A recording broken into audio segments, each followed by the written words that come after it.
All right, ladies and gentlemen, welcome to another episode of the Irrational Confidence Podcast.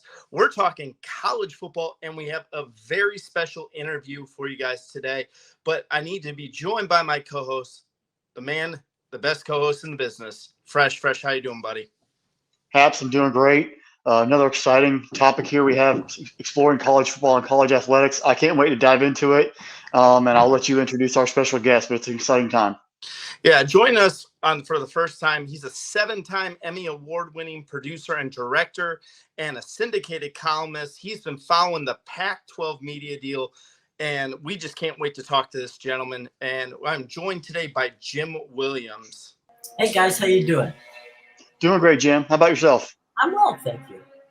I'm really excited to talk to you, man. I've been following you along. I've been reading some of the articles that you've been putting out there, and it seems like everyone's got an opinion about what's going on. There's 1.5 million videos about the Pac-12 is going to do this, or the Pac-12 is going full streaming, or they're going to Apple or ESPN or what have you. Right. And it seems like you really have a good feel on this situation. So, today is June 25th. Where are we sitting at right now? How would you describe the media negotiations for the Pac-12 right now? Well, this week will be a year. Okay. And It took 10.5 months, almost 11 months for the Big Ten to put their media deal together.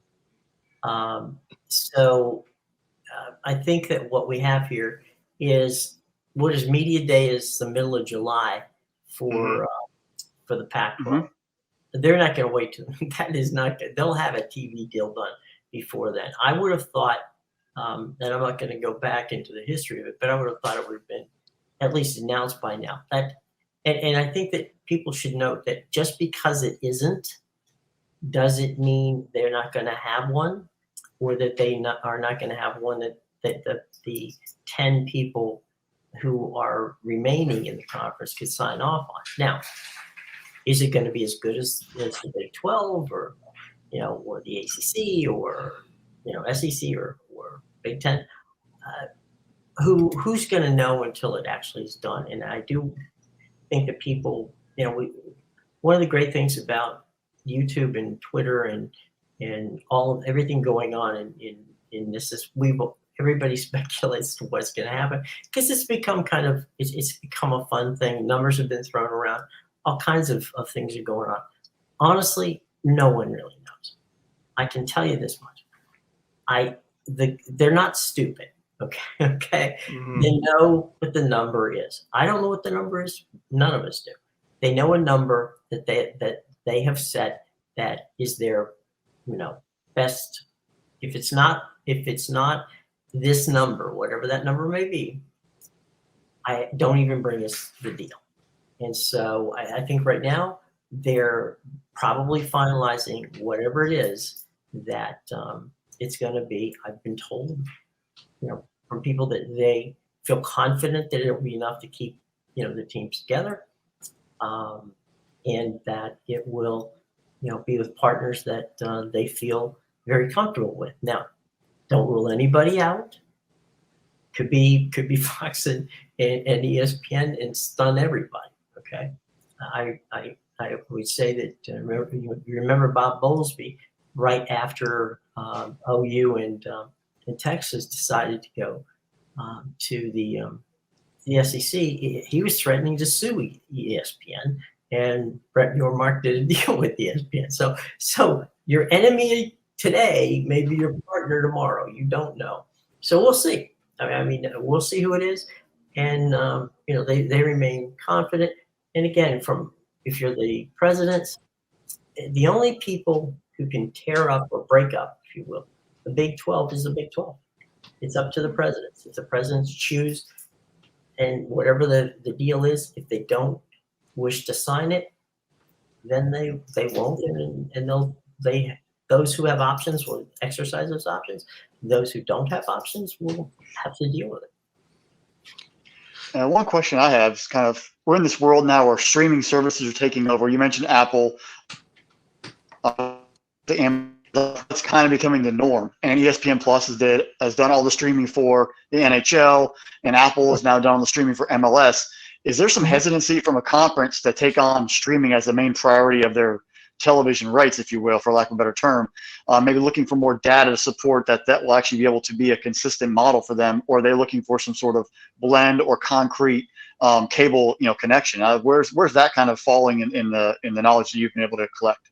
Well, I mean, I think everybody wants to have a little mixture, right, of whatever it is. At the absolute most, the Pac-12 has never had more than 53% linear. So that's it. And in fairness, that's largely due to the time zones, right? An early morning game out there is 3:30. And most of the Pac-12 teams don't want to play night games, but they do occasionally, and that's where ESPN has had Pac-12 After Dark. But most of their games that they prefer to play would be in the 7:30 Eastern time zone, which is prime time here. So, it's to the streaming aspect. I wrote a column in February talking about, or March, I guess, talking about the fact that if there's one conference that could potentially benefit by streaming, it would be the Pac-12, in large part because if you look at Stanford, if you look at Oregon, if you look at Cal, if you look at Washington, they are the universities who produce the people who actually birth stream. So if there's one, so if you look, right, you've got 75,000 graduates from those, universities in one way or another work in the tech industry, not obviously just for Apple or for Google or for Amazon, but for the entire industry. So they've got boosters, they've got people. So on one hand, if you were the president of a university and you are touting, in one area of your university, come to Stanford, come to Cal, come to Washington, Oregon, or wherever, right? Because if you want to be in the tech industry, we can get you there. Then you've got to go to the athletic department, and they're going, well, we'd rather be on ESPN, we'd rather be, doing this, that, and the other. I get that, okay? But if there's going to be one conference that would perhaps be embraced and be the vanguard for it, it would be the Pac-12. The problem, in my mind, is if that were what they thought they should do, they should have done it a long time ago, embraced it, and just said, hey, look, this is where we're going. We feel that it's going to be the way to go. Try to get ahead of the curve, if you will. Well, they lost the narrative. They lost that narrative. Now it's like they're weakened by not being able to do that. By not being able to get a linear partner. Now, I did a thing with Dennis Dodd at CBS Sports, and we talked about it. So look, even if you had CW and I on TV, that wouldn't be a bad deal. Mm-hmm. It still would be a good deal. So who knows? I mean, as I said before, it could be anybody. But from the streaming aspect, the Big Ten just did, a deal with Peacock. So Peacock's going to do 8 games that are exclusive to the Big Ten. Paramount Plus has got, it's going to carry all the SEC games that CBS has. So it's not like streaming is not, streaming is an element of everybody's business. So, does it have to be 50%? I don't know. I mean, there have been universities that have said we want that. Now, when push comes to shove, are they going to leave the conference? Because again, that's up to the presidents. Where do you think that's heading right now? Because I think that's a great question. I think that's, especially with an average college football fan, that's really what the media deal will have an impact on. There's 1.5 million reports out there that are saying no matter what the media deal is, Oregon and Washington are already been vetted and off to the Big Ten. The four corner schools are all the way off to the Big 12, which the only thing, and you kind of alluded to it here, it always struck me as weird that no one was considering Cal and Stanford because of how much they are attached to the tech industry, how much they're attached to places like Google, Apple, Facebook, YouTube, and that is being the new wave. So how do you see all of this kind of working out? Do you see a lot of these teams changing conferences? Do you get the feeling that this deal will be enough to keep the Pac-12 together? Where are you kind of seeing it? Well, again, I think that if Washington and Oregon were wanted by the Big Ten, they would have been invited. Mm-hmm. Okay? That's like you and I saying, I want a Ferrari, but I'm not going to get it. You can't, and this whole thing about, well, they could get them on the cheap. Again, if I don't want them, it doesn't matter whether you're giving it to me on the cheap or not. Mm-hmm. It's still a, and think about why did SC and UCLA leave? Okay, if they wanted to play against Oregon and Washington, they would have stayed in the conference. So I'm not so certain the Big Ten is overly looking out west when they may be looking to see, all right, let's take 3 or 4 years or 5 years or whatever the remainder of the contract is, to see how this USC thing works out with USC and UCLA, because something may pop on the ACC level, and there's teams over there we want. So, they vetted 12 different teams. So because Washington and Oregon got vetted, so what? So did Virginia, so did Georgia Tech, so did, there's a laundry list. And that's just the tip of the iceberg. The SEC is done. I mean, everybody's vetted. Everybody who's considering, adding has vetted the other schools. Okay. So just because 2 have been vetted doesn't mean you're going in. It just means that they know how you run your program. And it either fits with their narrative of what they want or it doesn't. So just because you're vetted doesn't mean you're going anywhere. Makes sense. Makes a lot of sense there. So if I'm Washington and Oregon, I'm not going to tank a deal without any place to go. Mm-hmm. So there's that.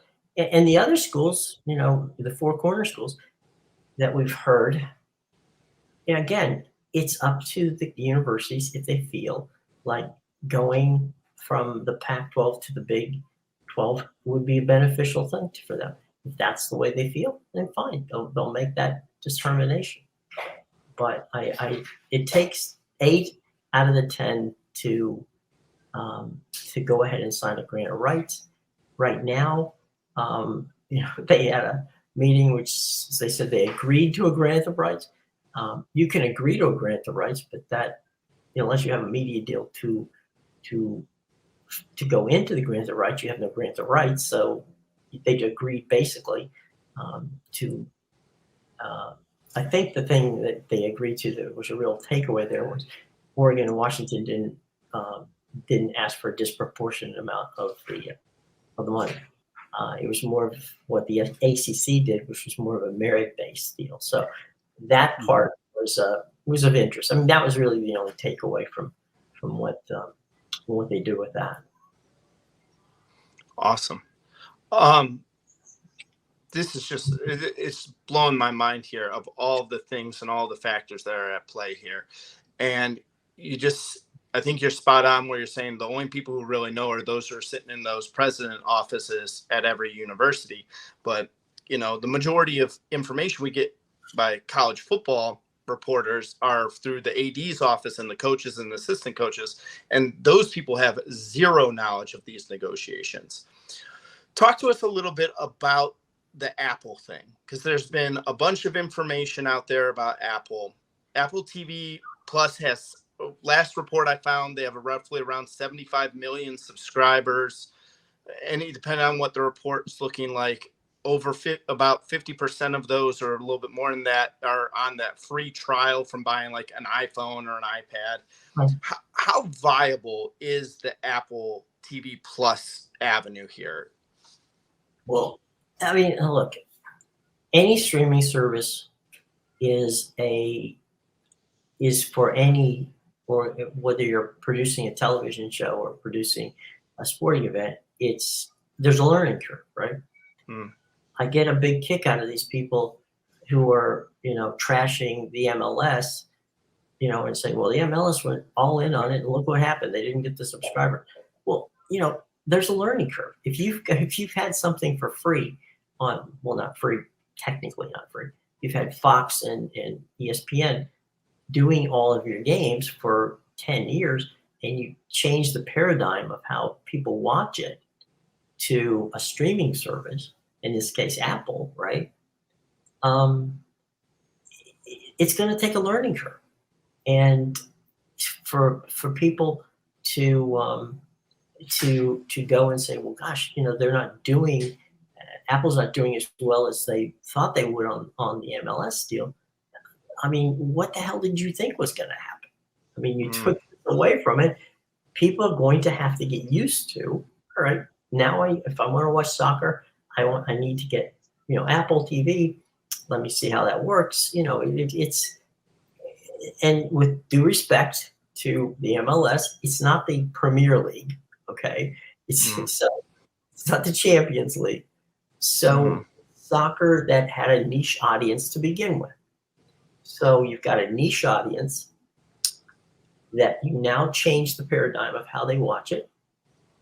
And it's going to take a slow roll. The reason they did a 10-year contract was not because, well, if and we haven't even been 6 months into the contract, and you hear people going, well, this is a disaster.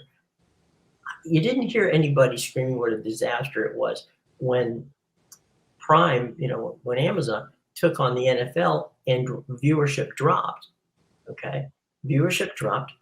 It's going to drop. It was on Fox over-the-air broadcast, and now the only way you can get it is if you go to Amazon Prime, right? They dropped it. They dropped, and there were people saying, well, look what happened. Well, look what happened. Two things happened that they didn't really do a lot of reporting on.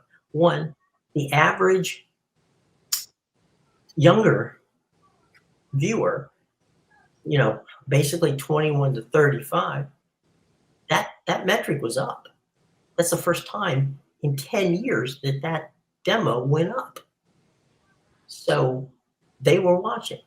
And the average amount of time that they were streaming was 20 minutes longer than people were watching on television. Wow. So if you take those two metrics, right, those are small sample size, 1 year, not going to argue that that's small, 1 year. You can't condemn Apple or you can't condemn,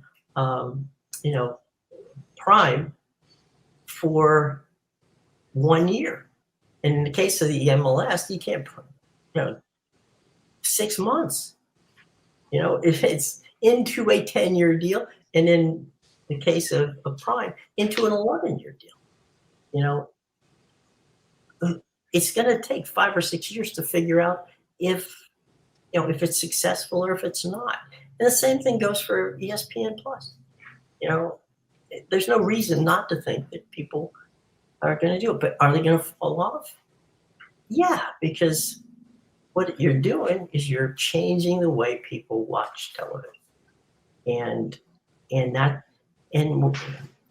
sports fan. How many years have we all heard the same thing? If only I watch my teams play. That's all I want to watch. I want to watch my teams, just give me an opportunity. I don't want to watch all this other stuff I'm paying for on cable. Well, okay, fine. They're going to go to direct to consumer, and they're going to find out if the sports fan who has been, crying for years, if only I could, right? Now you're going to get that opportunity to if only I could. And are you going to do it? I mean, you have people who were decrying at the Apple TV deal, who were embracing the Utah Jazz deal, And you're sitting there going, wait a minute, what's the difference here than this Jazz deal? The Jazz is walking away from $22 million from what they were due from AT&T Sports. Now, theoretically, if AT&T Sports is in bankruptcy, they're not going to get that $22 million.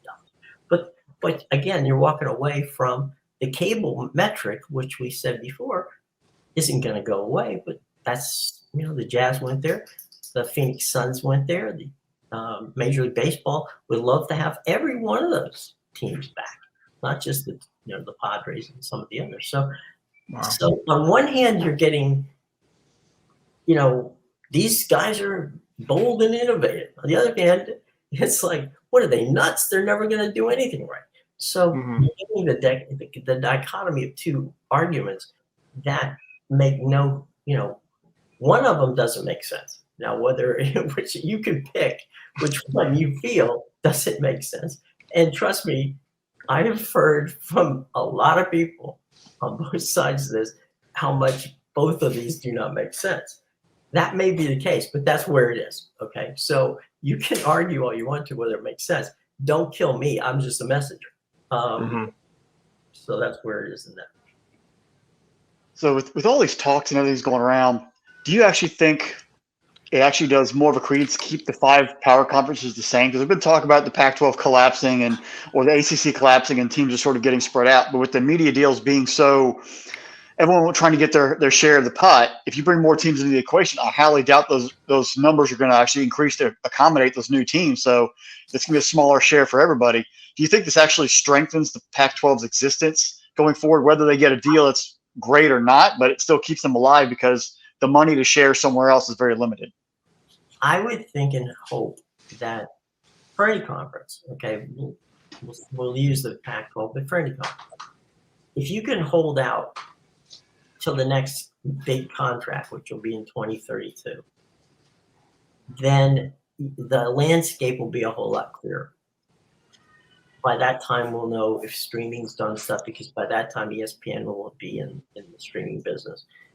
We'll find out if any of these other streaming, we'll have a better feel for how, the folks at Amazon, did with the NFL. We'll have a better feel with how Major League Baseball and Apple and MLS and Apple did, and of course the Sunday Ticket deal, which just went over to YouTube. So have a much better feel for how and then again, we just talked about the regionals, right?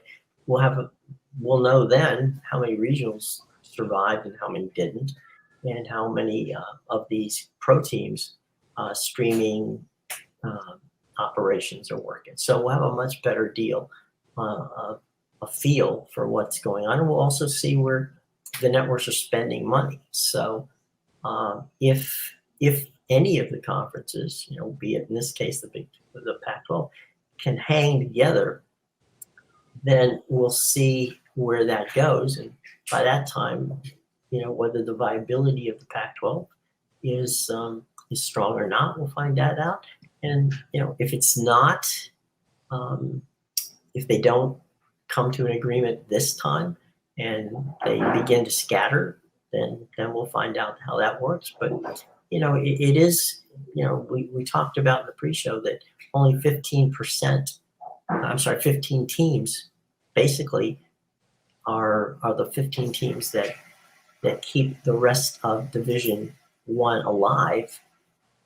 That's just the way it is, and we'll see how, whether they get to more of an NFL model, because that may make more sense in the long term.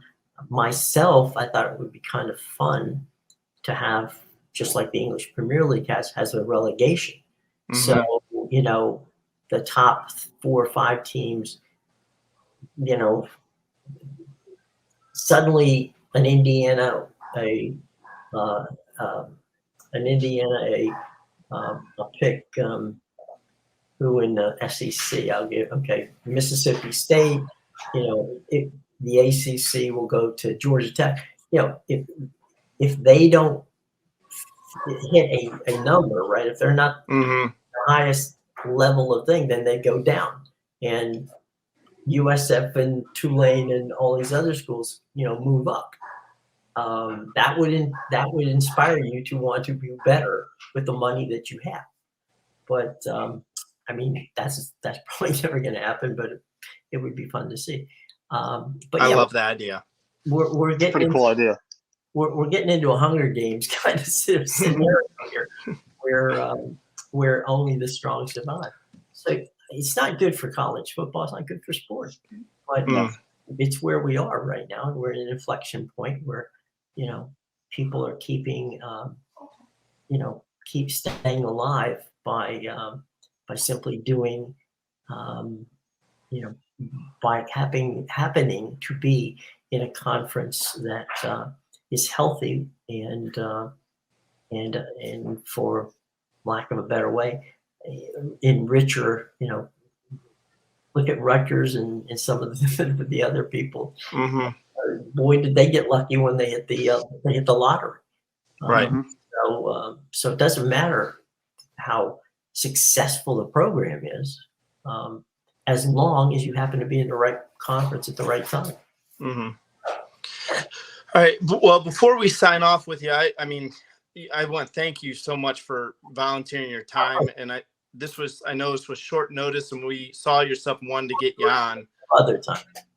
But I wanted to ask you, if just as a guess, and just give me a hypothetical here.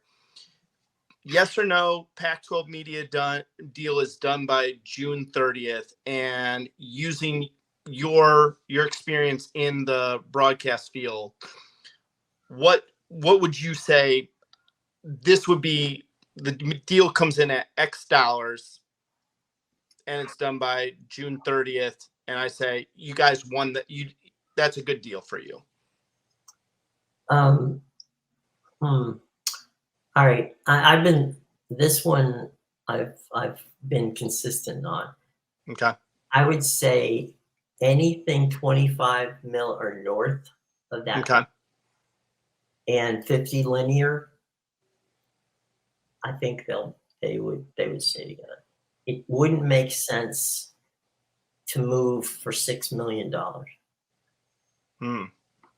Okay, and there's no guarantee. By the way, there would be no guarantee if I'm, whatever schools, moving. Let's say the four corner schools move, because then we don't know that Oregon and Washington can go anywhere.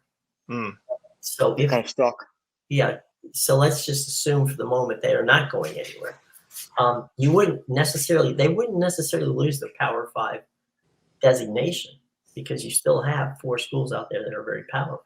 They'd have to backload themselves and add some more schools. But in theory, let's say the four schools go. When we get into the new deal, right? There's some people are saying that, I mean, there's an argument as to whether or not they're going to get the full load of cash that everybody else is getting. That's number one. Number two, there's no guarantee that they're going to get more linear broadcasts than anybody else in the conference. So, I would be a little leery of, because those are details they literally can't answer. So if I'm Arizona, am I going to get as much basketball as Baylor on television? Am I going to get as much basketball? Tell me how many games I'm going to get on, because I'm leaving a conference because you're telling me it's better for me over there. Okay, so how is it better for me? It's a great point. So, if I'm Utah and I've come off 2 Rose Bowl appearances, how many times am I going to be on television versus Texas Tech and you and Oklahoma State and people who live there now? And oh, by the way, you just brought in BYU and UCF and Cincinnati and Houston, who all are going to want to know how many games we're going to be on. So where do we fit in this pecking order? And we're the new kids on the block, and if I'm Texas Tech and Baylor and TCU and all these other people, I'm going to go, wait a minute. You're bringing these schools in and I'm not getting this? No, I'm sorry. That's not going to work. So, the devil is, the old saying goes, in the details. And if I'm going to move, I need those details. And I don't know that they can provide them to me. Wow. So I'm not saying that would keep them. Again, it's up to the presidents. If they want to move, they'll move. No. I'm like blown away, and I seriously could sit here and talk to you for like the next 3 hours. And My wife would kill us both. Okay. Yeah. My wife too, and my 2 little ones would probably kill me. We'll have to do this during regular business hours. Yes, absolutely. We'll have to find another time to get back together, because I just think that you are just a wealth of information and just so much insight. That's it, basically. I've been around this game, so that if you hold around, you learn stuff. But look, guys, Absolutely. It's been a pleasure, and I wish you all the best. And I'll be back if you want me as a guest sometime. Just let me know. It's been a true great experience, and we really love all the knowledge you brought to us today. And can't wait to talk to you guys later down the stretch. Okay.